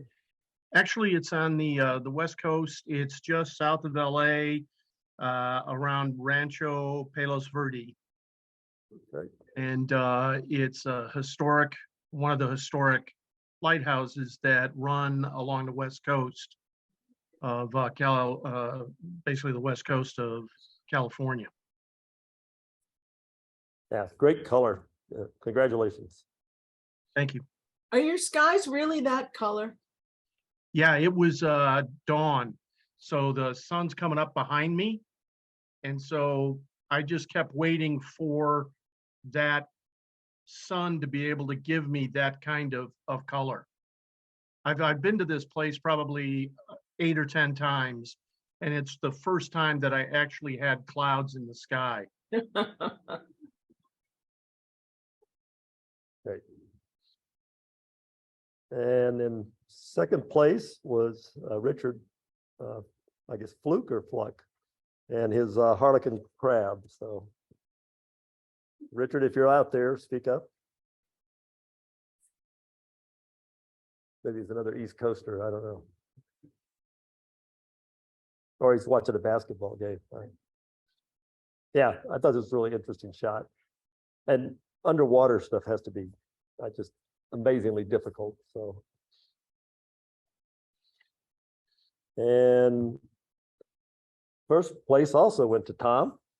So for his moon over the Tetons. I really enjoyed the layers of this from bottom Thank to you. top. Thank you. It's just one of those, you happen to be in the right spot at the right time. I had started off earlier in the morning closer to Jackson Hole and didn't like the composition. I drove further north and I saw the moon and just waited for the clouds to part so I could get that shot. So there's a sense of clouds or snow being blown across the tops of those two bright central mountains. I believe it's clouds. It was just a layer going across it. Yeah. Yeah, well, great shot. And Chris, I know you mentioned the color in the skies a number of times. I don't know how to explain the one on the seacoast, but you know, our atmosphere up here is pretty thin, and we do get a little different color shift, I think, at times. So, and if anybody else thinks that, I don't know. So, Well, I remember that from my time in Albuquerque, Yeah. Santa Fe, with those really high, like when you're high and dry, but this greenish blue, I just have never seen that. all right. So that was all of our level 1. Let's see, we'll hit the level 2 winners. So we actually had, oops, sorry, I gave it away. We actually had 3 honorable mentions. So the Spurs, which is actually my shot. Not much to say. I mean, I actually, my sister wanted a shot for her kids. These are my dad's Spurs. And I just shot it on the table one day and I put my wife's black dress behind it. And my first attempt at doing, I guess what you call a still life or something. I don't know, but it came out pretty well. So, you know, it was just coming from the, through the window. And I had a little piece of foil on the other side that I ripped off some aluminum foil and put my wife's black dress behind it. Yeah, no. Yeah, great. The tonalities in that are great. Yeah. I just wish you'd lit the right side of it.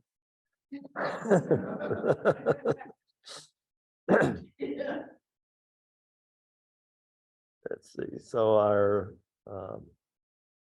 oops. Oh, I'm sorry. The other second honorable mention was Ray Tice's. I don't know, Ray, are you out there? I gotta say, I thought this was really interesting. It just looked, the fact that it had a bend in the pier. You know, most pier shots I've ever taken are going straight out somewhere. Yeah, I don't know. I really enjoyed the processing on this. Yeah, I don't know. Ray, are you online? Maybe he's gone to bed also. I know he's on the East Coast, so. And the Perky Poppy was our other audible mention. So that's, you have a comment?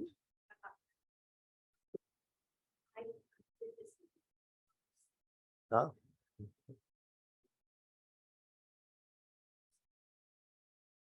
Oh, wow. We can't So- hear. Yeah, the comment was she did it on a light box and painted in multiple layers of it. Yeah. I thought it was really caught my eye when it came in. So Oh, I meant to mention, hello? I think that there's a sensor dust spot on the middle bottom somewhere. I don't see it right now, but Sensor that spot where, oh, I, where I want to get rid of it. Where is it, Chris? I think well, I don't see it on the Zoom transmission, Okay. but I think it was Cameras. the middle bottom, and it may have been, I don't know, maybe it was something on my screen, I don't know. But Right. Well, very artistic there, Charlotte. So no, it's there. Yeah. 'Cause when I expanded it. So if you look at dead center, almost down near the edge of the frame on the bottom, there's a big sensor spot. So go into like 100% and you'll Oh, I see. see it, yes. Yeah. So if you ever see me judging for somewhere, sensor dust just drives me crazy.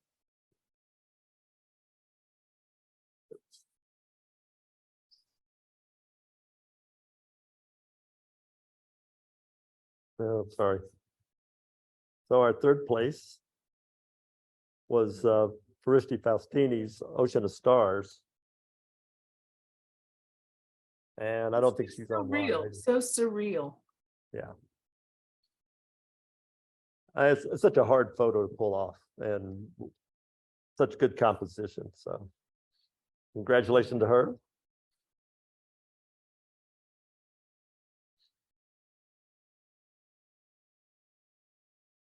And second was David Morgan's and our nearest neighbor. Yeah, I think that one was well done. Yeah. I actually talked to Dave about this image. He, I don't know, I think it's close to, I don't know, it was in excess of 40 or 50 images stacked together. So Yeah, and they usually are. yeah, it might have been 200. I don't remember the exact number, but Yeah. he put a lot of time in it on one night. So.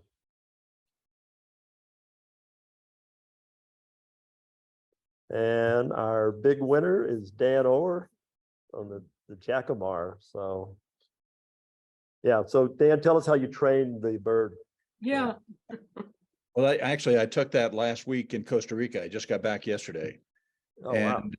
And he had captured a butterfly and was in the process of flipping it around in his bill to remove the wings before he took it down to, or she took it down to her nest to feed the young. Wow. Well, you caught the decisive moment there. Well, thank you. And thank Yeah. you for the critique. Yeah, great image.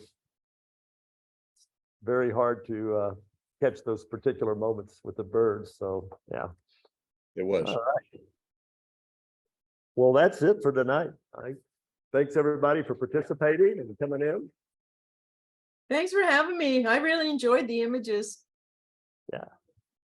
And like I said, get ready, start thinking about printing. If you haven't printed something, you really should. And we'll try to have an exhibit in here, or at least one night to bring your stuff in. We'll provide an easel for you.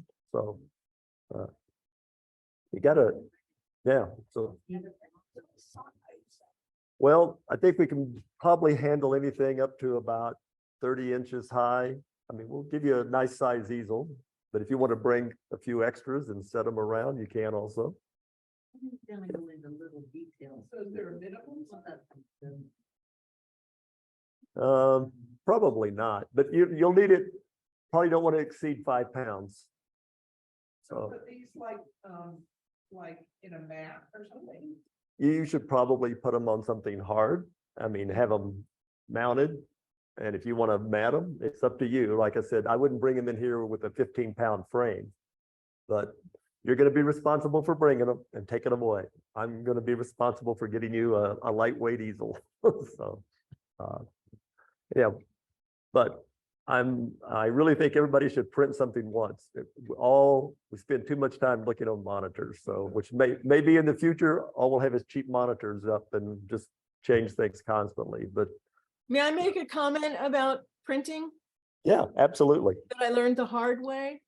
I don't know how many of you calibrate your monitors, but for at least a lot of competitions are judged on monitors that are calibrated to 120 candelas per meter squared. That's the measurement if you're calibrating your monitor. And when you create an image that looks perfect for you at 120 for brightness, when you go to print that, because your monitors are all backlit, it's gonna underprint. So if you calibrate your monitor, calibrate it back and turn the brightness to about 113, 114, 15, and then adjust the brightness of your print, and it will print at the proper brightness. So if you calibrate your monitor and you calibrate it bright for digital images, calibrate it a little darker and then brighten your image. Otherwise, your images will print too dark. So if you're going to print a lot of images, have a test print done. And a lot of places are that print are calibrated closer to 100. So if you're on a judging screen, if you enter a lot of competitions and you calibrate up toward 120, you definitely will get darker images. And you say, why are my images so dark? That's not what they really look like. So just check your calibration if you calibrate your monitor. And what is the unit of measure you're quoting? It's brightness. It's just brightness, and brightness is measured in candelas per meter squared. Okay. It's just the standard brightness. And most monitors, at least for competition and judging, monitors are calibrated at 6500K or D65. It's the same thing. And the gamma is at 2.2. And the gamma is a measure of how smoothly a particular color or a particular monitor goes from black to white. How smoothly, and you want a curve. It's all that technical stuff, but the number you're shooting for is 2.2. And if you have a monitor calibrator like a Spider or X-Rite, those calibrators where you put it on your monitor and it calibrates for you. Those are just the standard numbers. So it's worth knowing if your monitor's calibrated or not. And if your prints aren't coming out exactly right, they're too dark or they have a particular color, then it may be worth calibrating your monitor. Right. Kathy, you had a comment? Yeah, just pretty much everybody's monitor is too much. Yeah. So one of our members here Freddie, who just commented that everybody's monitor is too bright. So yeah. So For printing, it will be. And when you buy a monitor out of the box, oh my gosh, it's even brighter than that. You really have to tone it back. cool.